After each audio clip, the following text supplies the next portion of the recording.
Саламатсыздар мұқышлар, сіздермен бірге әдеттегідей дәулет ағайларыңыз. Бүгін бізде әдеттегідей жаңа тақырып.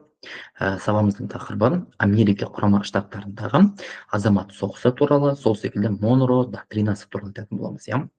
Не айтамыз? Әдеттегі сабағымызды жалғастырамыз. Ондай болатын болса, 8 сыныптың бір ең соңғы тақырыптардың бірі, қызық тақырыптардың бірі, сондықтан бірге сабаққа кірісейік. Кеттік. Бізде Америка құрама штаттары бар еді, иә. Естеріңізде бар болатын болса, 1783 жылы біз білетін Америка құрама штаттарының территориясы осындай еді, иә. Бізде естеріңізде бар болатын болса, қандай оқиғалар болды? Америка құрама штаттарынан бізде дәл осы бір кезеңде 1783 жылы Версаль келісімі бойынша Америка құрама штаттарының территориясы негізі осындай еді. Мына территорияның барлығы испандықтарға, француздарға, сол секілді мексикалықтарға тиесілі еді. Көріп тұрсыздар ғой, иә? Бұлардың барлығы дерлік біз білетін кімдерге тиесілі болмады? Әрине біз білетін мынау ақшқа тиесілі болмады. Бірақ ақштың барлығы, осы аймақтың барлығы қосылып алады. Енді осы бір кезінде біз Америка құрама штаттарының аймағының қалай кеңейгені туралы айтатын боламыз. Енді дәл осы бір кезеңде негізінен кеңейтілу жұмыстар көбінесе қарулы жолдармен, сол секілді дәл осы бір кезеңде сату арқылы осындай мемлекеттің аумағын кеңейту шаралары жүргізілген болады. Мысалы, 18 ғасырдың соңында Америка құрама штаттары Луизиана деген аймақты Франциядан, Испанияға тиесілі батыс және шығыс Флорида аумағын Испаниядан сатып алуды жоспарлаған болады. Кейін 1801 жылы Франция мемлекеті Луизиана аймағын өздеріне қайтарып алады. Осы жаққа біз енді нақты басшылық етеміз деп, Франция 1801 жылы Луизиананы өздеріне қайтарып алады. 1803 жылы Томас Джефферсон деген Америка құрама штаттарының 3-ші президенті, тәуелсіздік декларациясының авторы, ол біз білетін Наполеон Бонапарттан 15 миллион долларға Луизиананы сатып алады. Мына Луизиана деген аймақ сатып алады. Наполеон Бонапарттың негізгі ойының барлығы Европада болып жатқан болды. Европаны жаулау болып жатқан болды.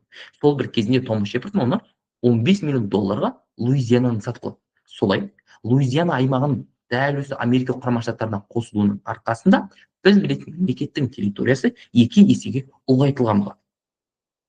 Луизиана ақшқа қосылуы аумақ кеңейту бойынша америкалық саясаттың бірінші қадамы еді. Көріп тұрсыздар ғой, себебі ең алғашында 1783 жылдан кейін мемлекеттік территорияға қосылған аймақ ол Луизиана еді. Миссисипи сағасын иелену Мексика шығанағына теңіз саудасына мүмкіндік берген болатын. Миссисипи деген өзен тұр ғой, осы жаққа шығу, себебі оны Луизианадан алған болатын, нәтижесінде мынау Мексика шығанағына шыға алған болады. Енді қараңыздар, 1812-1814 жылдары Америка құрама штаттары Англиялық үкіметке тиесілі Канада үшін ақш пен Англияның арасында біз білетін соғыс болған болды. Америка құрама штаттары Англия мемлекетінен Канада аймағын тартып алғысы келген болды. Бірақ осы соғыс ең соңында 1814 жылы Гент қаласында Гент бітім шарты бойынша аяқталған болды. Соғыс Америка құрама штаттары үшін сәтсіздікпен аяқталды. Англиядан жеңіліп қалған болды. Бірақ дәл осы Гент қаласындағы келісімшарт бойынша Америка құрама штаттарының екінші рет тағы оның тәуелсіздігі мойындатылған. Көріп тұрсыздар ғой, ұбт-да сұрайды, Гент келісімшарты бойынша не болды десе, айтасыздар, Америка құрама штаттарының екінші рет тәуелсіздігі қайта мойындалды деп айтасыздар. 1819 жылы Америка құрама штаттары Испанияны өтемақы жолымен біз білетін дәл осы бір кезінде Флориданы өзіне беруге мәжбүрлеген болды. Осы бір кезінде мардымсыз өтемақыға біз білетін Флорида аймағын кімдер тартып алған болды? Флорида деген жерді ақш өзіне қосып алған болды. Флорида аймағы ең басында Испанияға тиесілі еді. Бірақ 1819 жылы осы Флорида аймағының өзі Америка құрама штаттарына тиесілі болды. Енді ақш Орегон, Техас секілді жерлерді қосып алу үшін айқын болашақ идеясын қолданған болды. Бұда сұрақ келеді. Айқын болашақ идеясын Америка құрама штаттары қай жерді қосып алу үшін қолданды деген сұрақ келеді. Сіздер айтасыздар, Орегон және Техас аймақтарын қосып алу үшін айқын болашақ идеясын Америка құрама штаттары қолданды деген ұбт-да келетін сұрақ. Енді қараңыздар, негізінен айқын болашақ деген идея қандай? Просто бүйтіп айтады. Америка құрама штаттарының осы бір кезде айқын болашақ идеясы бойынша айтады. Америка халқы басқа халықтарға ерекше деген қағида еді. Бұл қандай қағида? Осы бір кезінде айтады. Америка құрама штаттарында біз адамдар, адами болмыстар үшін, адами еркіндік үшін, адамгершілік үшін ғана біргеміз дейді. Сен, мысалы, Испания болсын, Франция болсын, Англия секілді мемлекеттің азаматы болатын болсаң, сен монархқа тәуелді боласың дейді. Мемлекеттік басшыға, әулетке тәуелді боласың. Сендердің қоғамдарында сословие болады. Діни, артықшылықтар, ақсүйектердің артықшылықтары секілді дүниелер болады дейді. Бірақ дейді, Америка ондай емес дейді. Америка халқы ерекше қағидасы, Американың жерінде біз білетін ақсүйек, король, дін иесі деген бөлініс жоқ дейді. Америкада барлық адам тең. Барлық адам әділетті қоғамда өмір сүреді дейді. Осындай әділетті қоғамның бейнесі, әділетті қоғамның келбеті ол Америка дейді. Осы бір кезінде Орегон, Техас жерлерін біз білетін Америка құрама штаттары қосып алғаннан кейін осы идеяны қолданған болатын. Сендерді ақш жаулап алған жоқ дейді. Керісінше ақш сендерге еркіндік сыйлады. Сендерді әлемнің дамыған мемлекеттеріне, әлемнің супер державасының құрамына қосты деп айтқан болады.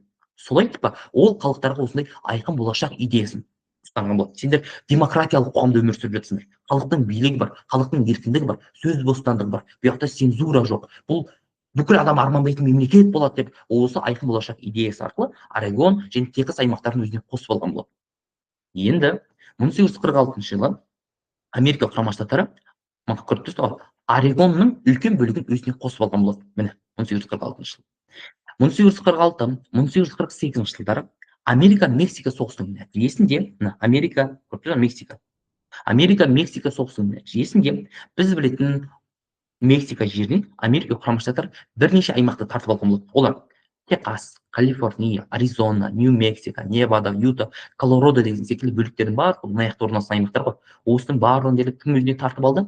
Әрине біз білетін дәл осы бір кезеңде мынау Америка құрама штаттары Мексикамен болған соғыста Мексиканы талқандап тастайды да, осы аймақтың барлығын өзіне қосып алған болады.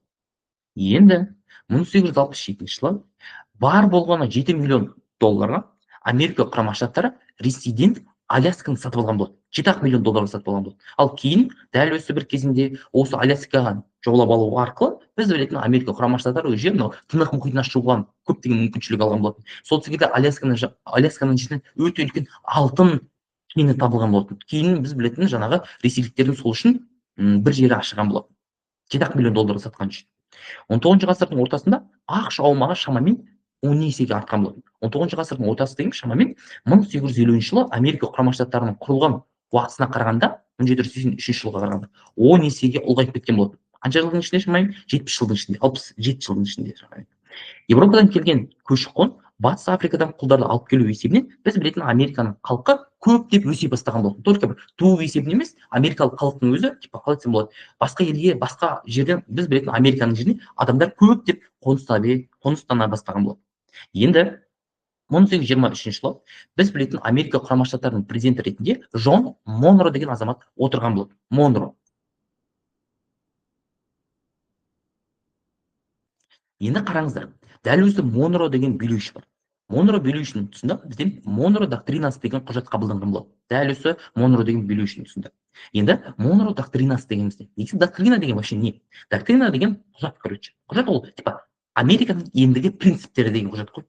Монро доктринасы деп айтылады тарихта. Ол бізде Американың алдыға қойған принциптер. Осы принципте біз айнымаймыз, осы принциптермен өмір сүреміз деп доктрина қабылдайды. Доктрина осы бір кезінде принциптер. Мысалы менде мынандай принцип бар да, мысалы мен мысалы алатын болсақ, әдемі қызға үйленемін деген менің принципім бар деген секілді не ғой, принципті ол ешқашан өзгермейді деген секілді. Түсіндіре алдық қой? Сондай біз білетін Америка құрама штаттарының доктринасы, принциптер пайда болған болады. Құжатта европалық мемлекеттердің ақш-тың ішкі ісіне араласпау идеясы негізделген болады. Америка құрама штаттары монархияға мүлдем қарсы. Америка құрама штаттарының ішкі ісіне ешқандай мемлекет араласа алмайды. Англия, Франция ешқайсысы араласа алмайды. Себебі ояқтың барлығы монархиялық мемлекеттер. Ал монархиялық мемлекет бізге ешқандай ішімізге араласпау қажет деген болады. Сол секілді Америка құрама штаттары айтқан болатын. Латын Америкалық, мысалы Америка бар ғой бізде. Ол бізде Солтүстік Америка және Оңтүстік Америка. Оңтүстік Американың халқы негізінен Латын Америкасы деп атайды. Мексика бар, Колумбия, Перу, Аргентина секілді мемлекеттердің барлығы дерлік Латын Америкасына жатқызылады. Осы Латын Америкасының мемлекеттеріне бүйтіп айтады Америка құрама штаттары. Егер Латын Америкасының жеріне белгілі бір соққы тиетін болса, бұл Америкаға тигізілген соққы дейді. Біз Латын Америка елдерін қорғаймыз деп айтқан болады. Америка құрылғанда, өздеріңіз білетіндей, Латын Америка жерінде испан-португалдар отарларының нәтижесінде біз білетін тәуелсіз мемлекеттер құрыла бастаған болды.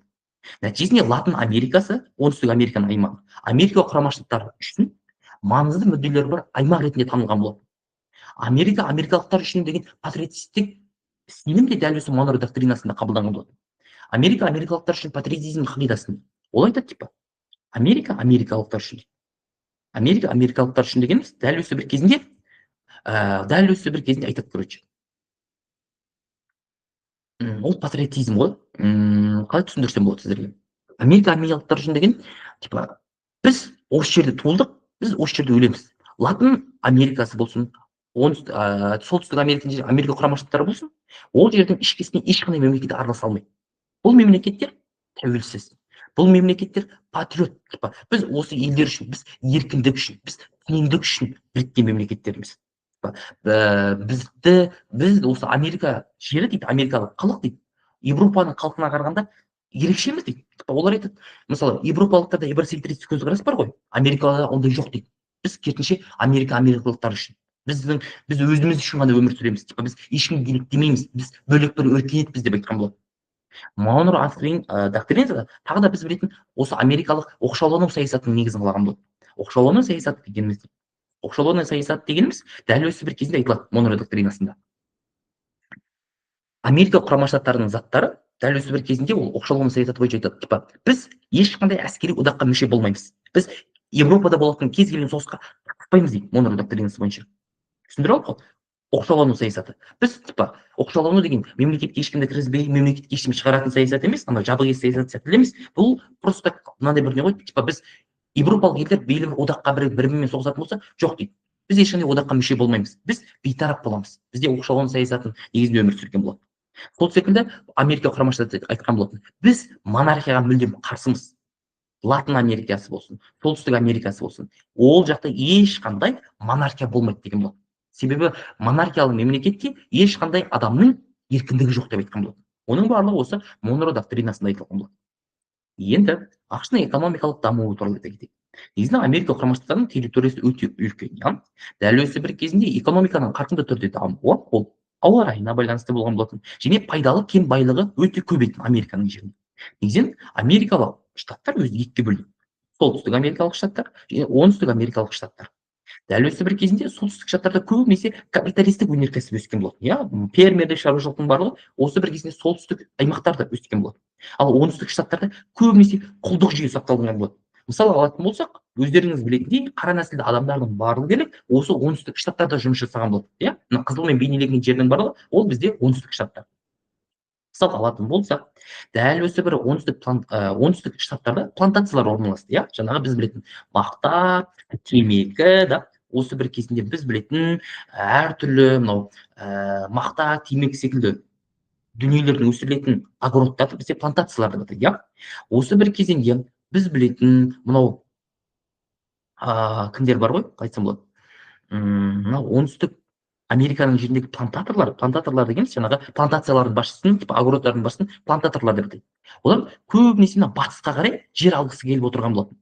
Бірақ бұл жерлерге солтүстік америкалық буржуазия, фермерлер жер алып келгендіктен үміттенетін. Бір сөзбен айтқан кезде ұбт сұрақ келеді, мынау 2025 жылы келген, короче. Оңтүстік плантаторлар осы бір уақытта батыстан жер алғысы келді. Бірақ оған қандай кедергі болды деген сұрақ келген болады. Сол кезде айтасыздар, солтүстік америкалық буржуазия, фермерлер жер алып келгендер бұл батыс аймақтарын мынау оңтүстіктегі плантаторларға бергісі келмеді. Не үшін? Себебі плантациялық жерлерде сен темекіні ие беретін болсаң, сонда ол жер не болып келеді? Эрозияға ұшырайды. Бір себепті жер құнарсыз болып қалады. Сондықтан оңтүстіктегі плантаторлар батыстан жер алғысы келген болатын. Бірақ солтүстік америкалық буржуаздар, фермерлер оған қарсы шыққан болатын. Типа бұл жақта ешқандай құлдық жүйе жасалынбайды, плантациялар болмайды деп айтқан болатын. Мысалы, солтүстік штаттарда 19 ғасырдың басында, шамамен 1800 жылдары құлдық мүлдем жойылып кеткен болатын. Солтүстік штаттарда құл мүлдем жоқ еді. Ал оңтүстік штаттарда 1860 жылы 4 миллион қара нәсілді құлдар бар еді. Қара нәсілді адамдардың бәрін құлға айналдырған болатын. Оңтүстіктің құл иеленуші штаттарында плантаторлар басшылық еткен болады. 16 ғасырдың соңынан бастап байлыққа, олар құдіретке, ықпалға ие бола бастады. Плантаторлар деген жаңағы плантациялардың басшысы. Өздеріңіз білетіндей, огородтардың басшысы.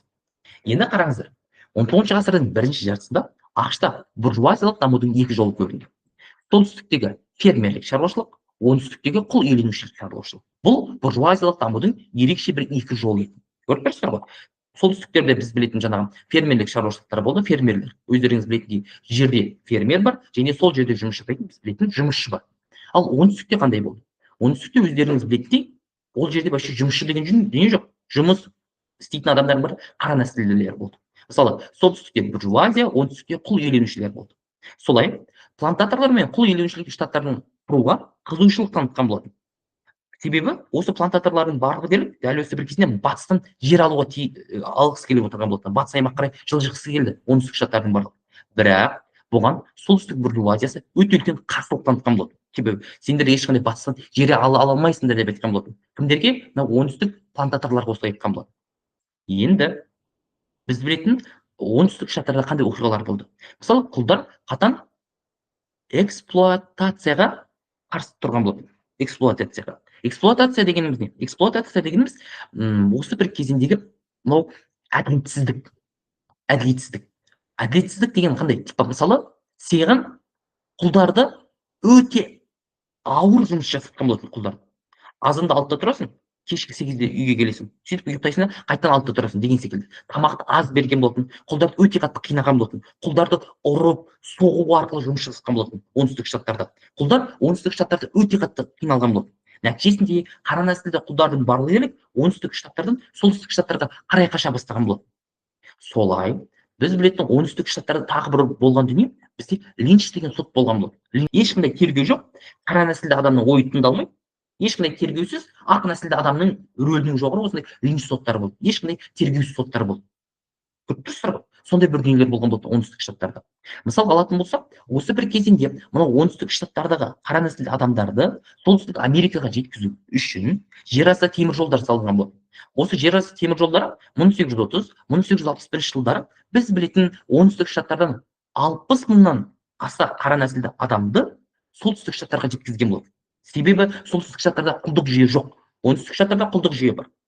ақш-та құлдықты жоюға байланысты жалпы ұлттық қозғалыс аболиционизм қозғалысы пайда болған болды. Аболиционизм деген құлдықты жою. Оңтүстік штаттарда құлдық жойылсын деген қозғалыс солтүстік штаттарда пайда болды.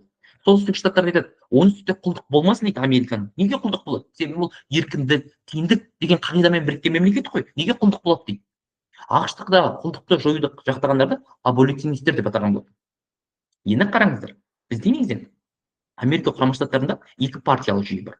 Осы бір кезеңде бізде федералистер мен демократиялық республикашылдардың арасында келіспеушілігінен шиеленіскен екі партиялы жүйе болды. Америкада әлі күнге дейін екі партия бар. Біреуі демократиялық, біреуі республикалық. Біз Трамп қай партиядан шыққан, соны астына жазып кетіңіздер. Бізде әлі күнге Америкада екі партиялы жүйе бар. Мысалы, ең алғашында плантаторларды қолдайтын 1828 жылы демократиялық партия біраз үзіліспен 30 жыл бойы билікте болды. 1830-дан 1860 жылға дейін демократиялық партия Американың жерінде билікте болды. 30 жыл бойы мемлекетті үзіліспен басқарып отырған болды. Дәл осы демократиялық партия. Ол плантаторлар құлдықты қолдайтын партия, біз білетін Американың жерінде 30 жыл бойы билікте болды. Қандай партия? Демократиялық партия 30 жыл бойы мемлекеттік билікте болды Американың жерінде. 1854 жылы осы демократиялық партия қарсы Чикаго деген қалада республикалық партия құрылған болды. Бірақ республикалық партия, олар біз білетін оңтүстіктегі құлдыққа қарсы болған болды. Бір сөзбен демократиялық партияға қарсы болды. ұбт-да сұрақ келеді, 1854 жылы республикалық партия қай қалада құрылды десе, Чикаго қаласында дейсіздер. Түсіндіре алдық қой? Сол секілді 1854 жылы Чикаго қаласында құрылған Америкадағы партия десе, республикалық партияны белгілейсіздер. Енді өнеркәсіп даму жағы енді оңтүстікке қарағанда солтүстік жақта қарқынды түрде дамыған болады. Себебі солтүстікте буржуазиялық қатынастар бар. Ал оңтүстікте только құлдық, плантация. Бағана өздеріңіз білетіндей темекі, мақтаны сату. Құлдыққа қарсы шығушылар мен жақтаушылардың арасында қарулы қақтығыс орын ала бастады. Бір сөзбен оңтүстік штаттар мен солтүстік штаттардың арасында белгілі бір түсініспеушілік пайда болды. Бағанағы құлдықты жақтайтын демократиялық партия мен біз білетін құлдықты ұнатпайтын республикалық партияның арасында қақтығыстар бастала бастады. Республикашылдар құлдықты шектеуге тырысқан болатын. Бірақ мемлекетті әрине биліктің барлығы бағанағы демократиялық партия оңтүстік штаттардың қолында болған болды. Оңтүстік штаттар құлдықты шектеуді плантациялық шаруашылықтың құлдырауына алып келеді деп айтқан болады. Біздің агроттардың барлығын кім жұмыс жасайды егер ол қара нәсілді адамдарды құл қылмайтын болса? Біз кедейшілікке ұшыраймыз, сондықтан құлдық керек деп айтқан болды.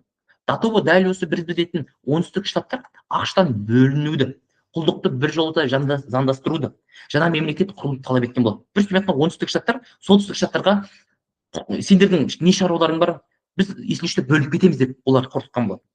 Кейін 1960 жылы Америка құрама штаттарының басына республикалық партияның ішінен Абрам Линкольн деген азамат сайланған болады.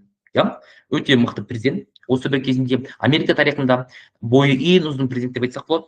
Бойы, қателеспесем, 193 сантиметр болған. Америка тарихында ең бойы ұзын президент. Ол мемлекеттік билікке республикалық партияның ішінен сайланғандықтан, бұл бүкіл Американың президенті болып сайланды. Сөйтеді да бұл мен құлдыққа қарсымын деп айтады. Маған мүлдем құлдық ұнамайды дейді. Сол бір кезеңде 1860 жылы 1860 жылы Абрам Линкольн президент болғаннан кейін оның құлдық саясатын ұнатпаған білген, әрине біз білетін оңтүстік штаттардың ішінде оңтүстік Каролина деген штат мен Америка құрама штаттарының кетемін деп одақтан кететінін жариялаған болатын. 1861 жылы оның артынан осы бір кезінде 11 штат Америка құрама штаттарынан бөліп кеткен болды. 11 штат бөліп кеткен болды. Солай 11 оңтүстік штат жаңа мемлекетті құрған болды. Олардың мемлекеті Америка штаттарының конфедерациясы деп аталады. Көріп тұрсыздар ғой, Америка штаттарының конфедерациясы. Мысалы, ақш болатын болса, ақш болатын болса. Бізде Америка құрама штаттарының конфедерациясы деп аталған болатын, қызылмен берілген жерлер. Ал оның президенті ретінде плантатор, әрине біз білетін құлдардың иесі Джефферсон Дэвис сайланған болатын. Біз енді Америка құрама штаттардан бағынғымыз келмейді деп, Американың жерінде уже екі мемлекет пайда болған екен. Себебі бағанағы оңтүстік штаттар олар құлдық саясат заңдастырылсын, Абрам Линкольннің бұл саясат дұрыс емес деген болады. Сөйтіп, оңтүстіктегі 11 штаттың ішінде біз білетін Америка штаттарының конфедерациясы құрылған екен. Мынау ақш болатын болса, мынау АШХ екен, иә. АШХ-ның арасында енді соғыс болады екеуінің арасында. Енді қараңыздар. Солай Америка құрама штаттарының жерінде азамат соғысы болады. Азамат соғысы дегеніміз не? Азамат соғысы дегеніміз мемлекеттің ішіндегі адамдар, бағанағы біз білетін ақш-пен біз білетін Америка штаттарының конфедерациясының арасында енді соғыс болды. Мемлекеттің жеріндегі адамдар екіге бөлініп алып билік үшін таласатын болса, бұны біз не деп атаймыз? Әрине, дәл осы бір кезеңде қалай түсіндірсем болады? Азамат соғыс деп атаймыз. Типа осылай билікке таласқан болатын. Мысалы, солтүстікте қандай дүниелер болды? Солтүстік штаттарда 22 миллион адам тұрған болатын. Оның құрамында 23 штат болған болатын. Солтүстік штаттар олар қару-жарақ өндірісі, паровоз, вагон, тоқыма және аяқ киім өндірісі жағы оңтүстік штаттарға қарағанда жоғары болған болатын. Олар қарағанда қарқынды түрде дамыған болатын солтүстік штаттар. Ал оңтүстік штаттар ше? Оңтүстік штаттарда 9 миллион адам болды. Олардың ішіне 11 штат кірген болатын. Күшті әскери дайындыққа ие болды. Барлық ер адамдар оңтүстік штаттарда қаруды пайдалана білген болды. Себебі бұлар бағана қара нәсілді адамдар қашатын болса, атып өлтіреді. Нәтижесінде оңтүстіктегі бүкіл ақ нәсілдінің барлығы қаруды пайдалана алған болды. Енді бірінші қарулы қақтығыс 1861 жылы 12 сәуірде болған болды. Президент Абрам Линкольн оңтүстіктегі қоршауға алып, дәл осы бір кезеңде, мынау Абрам Линкольн 1861 жылы осы бір кезінде жеңіліске өте қатты ұшыраған болады. Нәтижесінде Абрам Линкольн осы бір кезеңде мынау оңтүстік теңіздегі оңтүстікті басу үшін 75 мың еріктіні әскер қатарына шақырған болады. Бізде ерікті адамдар дегеніміз свободный халық көп біз бетінде. Қарапайым халықтың 75 мың ерікті адамды әскерге шақырған болды. Әскерге келіңдер, Америка құрама штаттарына көмек көрсетіңдер. Мынау біз білетін АШХ-ға қарағанда деген болды. Солай 1862 жылы Абрам Линкольн үкіметі соғысты революциялық әдістерді жүргізген болатын. Абрам Линкольн екі маңызды құжат қабылдайды. Біреуі конфеттер туралы заң, екіншісі құлдарды азат ету актісі. Бірінші заң қалай болды? Конфеттер туралы заң бойынша айтылады. Құрама штаттарға қарсы соғысқа қатыспаған, Америка құрама штаттарына қарсы соғысқа қатыспаған және $10 салық төлеген кез келген азаматқа 65 гектар жер телімін беремін деп айтқан болатын. Кім? Дәл осы бір уақытта Абрам Линкольн. Ал екінші заңы, осы бір кезінде ол екінші заңы мынандай заң. Ол 1863 жылы 1 қаңтарда жүзеге асады. Бұл құжат бойынша біз білетін қара нәсілді адамдардың барлығы уже құлдарды азат ету фактісі. Ол дегеніміз енді біз білетін Америка құрама штаттарының жерінде қара нәсілді адамдарға құл ретінде қарамаймыз деген болатын. Олардың барлығы кейін ақ нәсілді адам қандай, қара нәсілді адамды сондай деп бұл құлдарды азат ету актісін қабылдаған болды. Құлдар солтүстік жағына шығып, солтүстіктегі әскерлердің құрамында қызмет ете бастаған болды. Әскер солтүстікке қашып келген мыңдаған еріктілермен құлдармен толықтырылған болды. Осы бір кезінде жаппай әскери медикерлік енгізілген болды. Солтүстік штаттардың жеріне бүкіл адамды әскерге шақырған болады. Сонда конфеттер туралы заң бойынша айтқан болатын. сен оңтүстік штатта тұратын болсаң дейді, оңтүстік штатта тұратын болсаң, егер маған салық төлейтін болсаң дейді, және де маған қарсы көтеріліске қатыспайтын болсаң, саған жер беремін деп айтқан болатын. И осы екі заң біз білетін Абрахам Линкольннің жеңісіне алып келген болатын.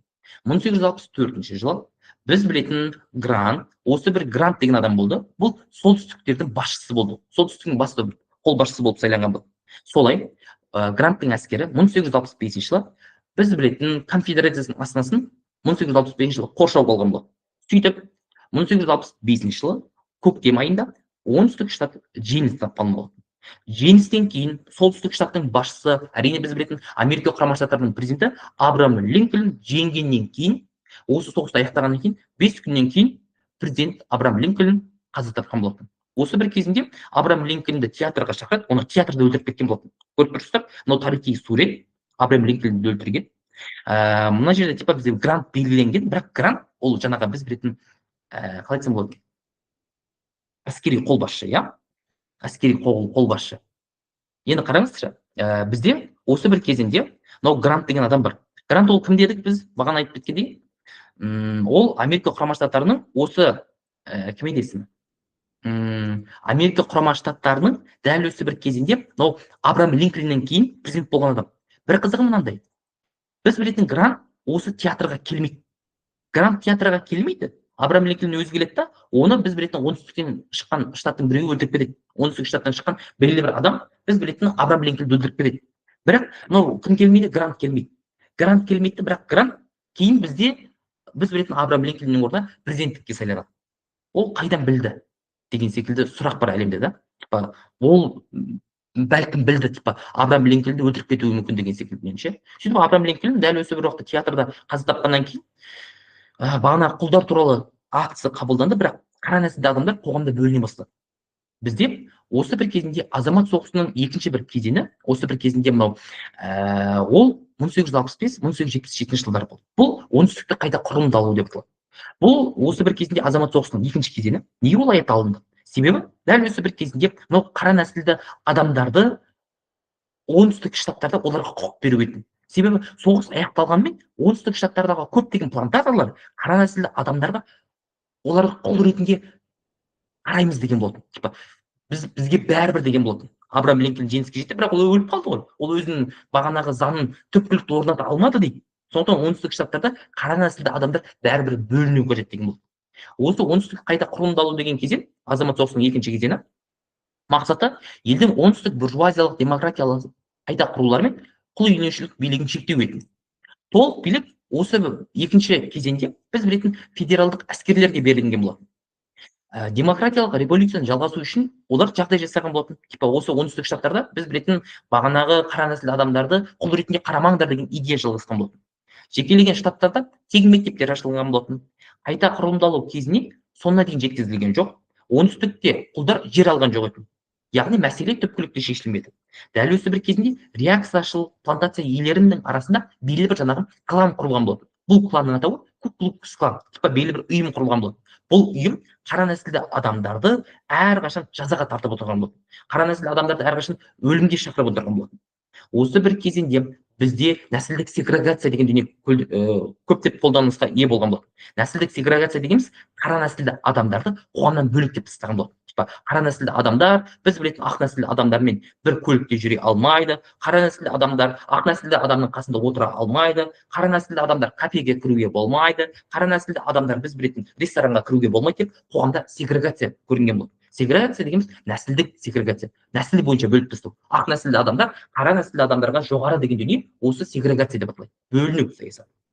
Енді 1890-1910 жылдары оңтүстік штаттарда қайта құрылымдалу жылдары құлдарды құқықтарынан біртіндеп айырған жаңа конституциялар мен жаңа заңдар қабылданған болды. Типа қара нәсілді адамдар оңтүстік штаттарда олар құл емес деген көзқарас қалыптастырған болды. Оларға тұрғылықты жерлер, білім беру, қоғамдық жерлерде көлік мәселелері, өндіріс орындары нәсілдік бөліктеуді заңдастырған болды. Оңтүстік штаттарда нәсілдік бөліну ол заңдастырған болды. Заң бойынша бекітілген болды. Қара нәсілді адамдар бөлінсін деген секілді. Себебі Американың әрбір штатында өзіндік бір заңдар бар. Қайта құрылымдарының басты нәтижесі елдің оңтүстігінде капиталистік қатынастардың дамуы үшін жағдайлар жасау, бірыңғай ұлттық нарық құру үдерісінің аяқталуы болды. Концепттер деген бағанағы акті бар. оның өмірге әкелу ақштың аумақты жерлерінде халықтың қоныстануын жылдамдатқан болатын. Бұл өндірістік күштің қарқынды дамуына, капитализмнің еркін кең етек жаюына мүмкіндік туғызған болатын. Енді Америка құрама штаттарының өнеркәсіп бойынша өркендеу саясатын айта кетуіміз қажет. Енді қараңыздар. Бір минут. Енді қараңыздар. Бізде дәл осы бір кезде Америка құрама штаттары өнеркәсіп бойынша қалай дамыды? Осы туралы айта кетейік.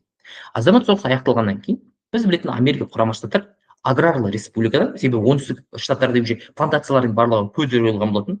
Нәтижесінде Америка құрама штаттары индустриалды держава айналған болды. Индустриалды дегеніміз өздеріңіз білетіндей белгілі бір техниканы сыртқа экспорттай алатын мемлекетке айналған болды. Өздері бір жаңа капиталистік саясатқа толықтай өте алған болды. Халықтың саны 31 миллионнан 76 миллионға дейін өскен болды. Үндіс тайпалары ежелгі жерлерден қуылған болатын. Және Американың жерінде ірі өнеркәсіптік қалалар дамыды. Бұлар бізде Нью-Йорк, Чикаго, Детройт секілді қалалар. Біз білетін одақтың құрамына тағы 12 штат қабылданған болатын. Қараңыздар, ұбт-да сұрақ келеді. Азамат соғысы аяқталғаннан кейін Америка құрама штаттарына қанша штат қабылданды десе, 12 жаңа штат қабылданды дейсіздер. Қандай Американың жерінде ірі өнеркәсіптік қалалар бар дейтін болса, Нью-Йорк, Чикаго, Детройт деп жауап бересіздер. ақш-тың жылдам экономикалық дамуы басталған болды. Мысалға алатын болсақ, ақш-тың дамуына қандай себептер болды? Табиғат ресурстарымен құнарлы жерлерге бай. Америка жері ол жаңағы біз білетін Қазақстан жерінде ойбай 110 элемент бар дейміз ғой. Америкада сондай. Еще жерлері әдемі, жерлері жаңағы құнарлы. Кәсіпорындарда қара нәсілділердің, үндістердің, мексикандықтардың арзан еңбегі пайдаланылған болды. Типа олар арзан жұмыс жасаған болды. Кімдерге қарағанда нағыз америкалық халыққа қарағанда. Нәтижесінде солардың еңбегін пайдалана алды. Себебі олар қоғамда біз білетін ақ нәсілді адамдар қарағанда біз білетін жаңағы осы қара нәсілді адамдар, сол секілді осындай бір үндістердің барлығы қоғамда олар төмен саналған болды. Нәтижесінде оларды арзан еңбек күші ретінде пайдаланған болды. Сословиялық шектеулер болған жоқ. Америка құрама штаттарының жерінде дін иелері, дворяндар деген бөлініс болған жоқ. Типа ақ сүйек деп бөлініс болған жоқ. Нәтижесінде ешқандай адамда типа қоғамда бір андай бір даму, қоғамның дамуының кезінде андай бір не жоқ та, мысалы, қалай айтатын болсам, сен мен ақсүйек бола ретінде билікке ақсүйек адам тартамын деген дүние жоқ та. Билікке кез келген адам келе алады. Қауіп төндіретін біз білетін Америка құрама штаттарының жерінде жауынгер мемлекет болмады. Бір сөзбен Америка құрама штаттарының жерінде төбеде Канада бар, астында Мексика бар. Екеуі ол тыныш жатқан мемлекеттер. Америка ешқандай мемлекетпен ұзақ уақыт бойы соғысқан жоқ. Бұл осы бір кезінде әскери шығындардың болмауына алып келген болды. Әлем соғысы уақытында Америка ол соғыстарға просто қарап отырды да, айдалада орналасқан себеп.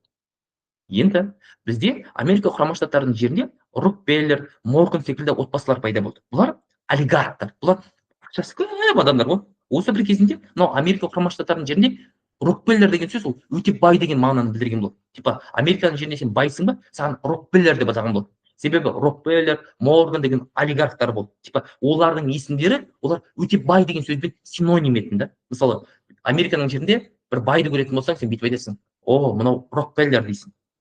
Здесь Рокфеллер деп айтасың, короче.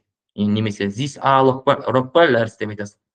Енді Америка құрама штаттары өнеркәсіп пен шаруашылықтың дамуы бойынша басқа елдерден алда болған болатын. ақш-тың 19 ғасырдың соңында жылдам дамуы ол 100 жылдықта болып көрмеген экономикалық өсудің бастамасы еді. Енді бізде осы бір кезінде Испан-Американ соғысы болды. Испан-Американ соғысы Латын Америкасының жеріндегі белгілі бір аралдар үшін, Латын Америкасындағы белгілі бір мемлекеттер үшін соғыс болды. Мысалы алатын болсақ, осы бір кезеңде батыс жартышарда, мысалы батыс жартышар деген мынандай дүние ғой. Мысалы әлем болатын болса, мына жақта бізде Европа орналасқан, Азия осы мына жақта орналасқан. Ал батыс жартышарда Америка орналасқан, да? Мынау батыс, мынау шығыста.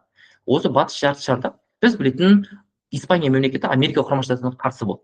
Солай 1898 жылы осы біз білетін испандықтар мен америкалықтардың арасында әлемді бөлісу үшін ең алғашқы шайқас болды.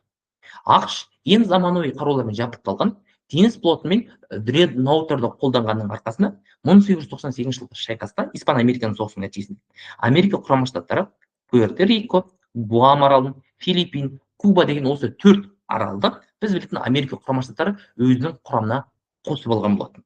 ақш Испанияға тиесілі отарларды иеленген болатын. Типа Испанияға тиесілі мынау Латын Америкасында қандай жері бар, соның барлығын дерлік Америка құрама штаттары тартып алған болатын. ұбт-да сұрақ келеді: әлемді қайта бөлісу үшін болған ең алғашқы шайқас деген сұрақ келеді. Сіздер айтасыздар, 1898 жылы болған Испан-Америка соғысы дейсіздер. Ал осыдан кейінгі шайқастар олар бірінші дүниежүзілік соғыс етін да. Өздеріңіз білетіндей, бірінші дүниежүзілік соғыста жаңағы Германия мемлекеті, біз білетін, жаңағы біз отарға тоймай қалдық, бізге отар жетіспей қалды деп соғысты қайта бастаған болатын. Енді Америка құрама штаттарының қиыр шығыстық саясаты қандай болды? Өздеріңіз білетіндей, батыс елдері мынау 19 ғасырдың ортасында біз білетін Қытайды күшпен ашқан болатын, иә, күшпен ашқан болатын. Ал осы бір кезеңде Америка құрама штаттары қиыр шығысқа өзінің қызығушылығын танытқан болатын. Мысал алатын болсақ, Америка құрама штаттары Қытайды 1844 жылы ашқан болатын. Қытайда әділетсіз келісімшартқа қол қоюға мәжбүрлейді. Мысалы, Қытайдың өзі 42 жылы Нанкин келісімшарты бойынша ашылады ғой. Ал ақш үшін 44 жылы әділетсіз келісімшартқа қол қоюға мәжбүр болды. ақш Жапонияға өзінің командары Ферриді жіберген болатын. Осы Перри деген адам біз білетін мынау жапондықтарды қорқытқан болатын. Сөйтіп Перри деген осы біз білетін Америка құрама штаттарының командирі Жапонияны ашуға көмегін тигізген болатын. Солай 1854 жылы Жапония Американың келісімшартына қол қояды. Бұл келісімшарттың аты Канагава келісімшарты деп атайды. Осы Канагава келісімшарты бойынша Жапония мемлекеті өзіне тиесілі Симодо, Хоккайдо деген екі портын Америка құрама штаттары үшін ашып берген болады. Сонымен Жапонияның жабық есік саясатын бұзған дәл осы Америка құрама штаттары болған болады. 19 ғасырдың соңында Америкадан Қытай, Жапонияға барар жолдағы аралдарды иемденбек болды. Гавайдағы саяси дағдарысты пайдаланған ақш Гавай аралдарында күштеп ақштың құрамдас бөлігі ретінде қараған болды. ақштың құрамдас бөлігі деген Гавай ол ақштың бір бөлігі деп қараған болды. Мысалы, Гавай деген ақш болатын болса, Гавай деген тынық мұхитында орналасқан арал бар. Ол біз білетін ақштың құрамдас бөлігі ретінде қарастырылды. ұбт-да сұрақ келеді. Америка құрама штаттарының құрамдас бөлігі ретінде қарастырылған аймақ десе, Гавай арал деп айтасыздар. Сол секілді, мына бір сұрақ келеді, мынау тоже ұбт-да келетін сұрақ мынау. Ресейлік аймақтық Чукотский, Охотско-Камчатский аймақтарда біз білетін Америкалық құрама штаттар заңсыз кәсіп жасай бастаған болды. ұбт-да сұрақ келеді. 19 ғасырдың соңында америкалықтар қай жерлерде заңсыз кәсіп жасады деген сұрақ келеді. Сіздер айтасыздар, Чукотский және Охотско-Камчатский деген екі аймақта деп айтасыздар. Бір ойда сабақ түсіндіре алдым деген ойдамын. Сау, саламатта болыңыздар.